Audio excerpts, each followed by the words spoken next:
नमस्कार। आप सभी का एक बार फिर से स्वागत है हमारे चैनल भक्ति ज्ञान में।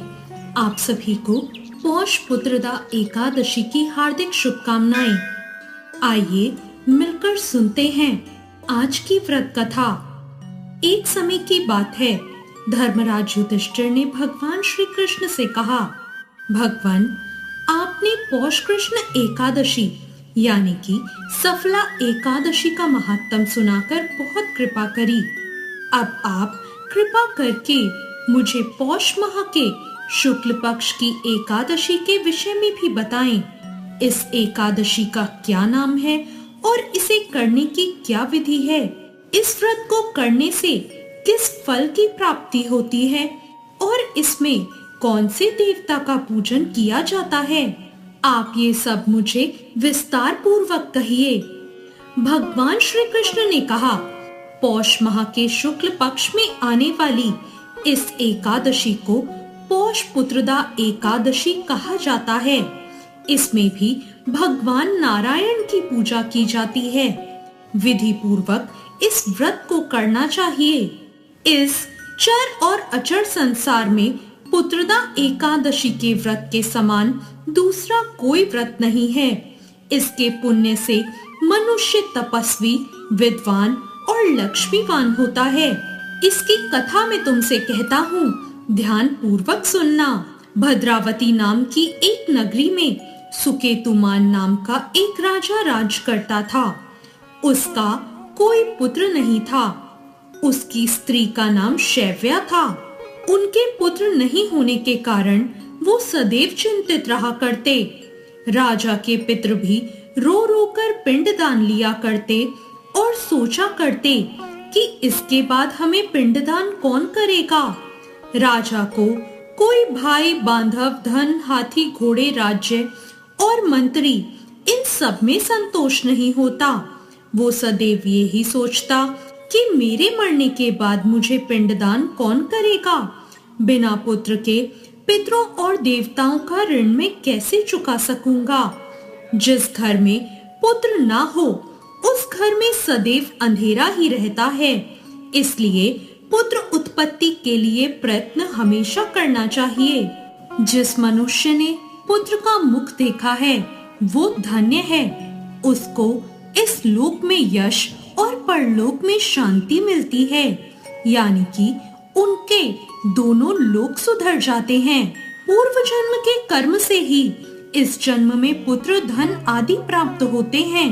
राजा इसी प्रकार रात दिन चिंता में लगा रहता था।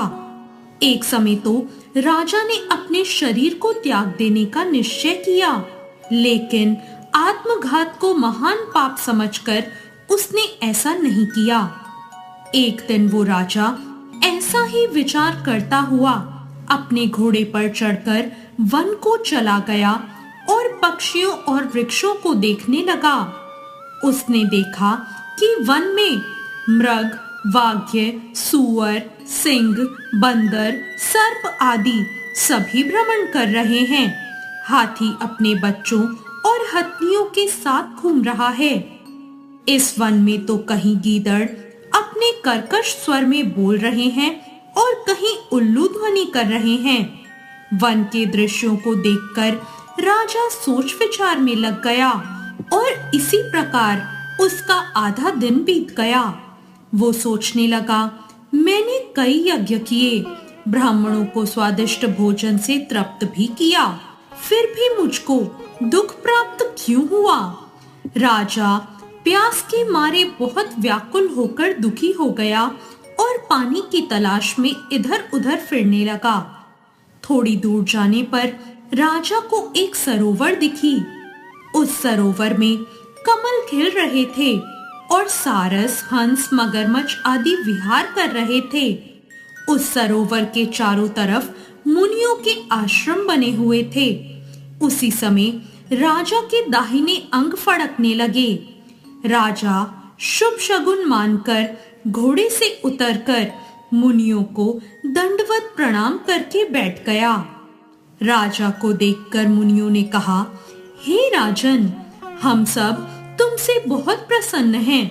तुम्हारी क्या इच्छा है, कहो। राजा ने कहा, महाराज, आप सब कौन हैं और यहाँ क्यों आए हैं? कृपा करके बताइए। मुनि ने कहा, हे राजन, आज संतान देने वाली पुत्रदा एकादशी है। हम लोग विश्वदेव हैं और इस सरोवर में स्नान करने आए हैं।